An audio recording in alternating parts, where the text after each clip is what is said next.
तर नमस्कार मित्रांनो, या भांडणाचं कारण ऐकण्यासाठी ब्लॉग शेवटपर्यंत बघ.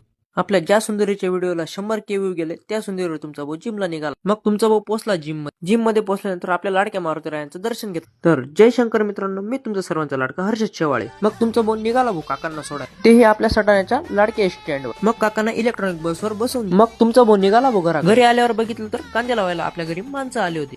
मग काय तुमच्या लाडक्या हर्षद शेवाळ्याला तर बारे द्यायला कुम चढत होते भाऊ. पण आमच्या शेतकरी मुलांना असे काम केल्याशिवाय चेनच पटत नाही भाऊ. हॅशटॅग बारे देसा. माणसं लागत असतील तर अवश्य भेटतील, संपर्क करावा. कांदा लागून बघून घ्यावी. हे कशाचं बी आहे कमेंट मध्ये नक्की सांगा. चाय पियेंगे हम तो चाय पियेंगे, हर एक दुकान पे चाय पियेंगे. यांच्या मॅटर मध्ये मी तर जाऊ शकलो नाही, कारण कोणाच्या घराच्या मॅटर मध्ये जाऊच नाही. अशा नवनवीन ब्लॉग साठी तुमच्या भावाला फॉलो करून घ्या आणि लाईक आणि शेअर नक्की करा. धन्यवाद.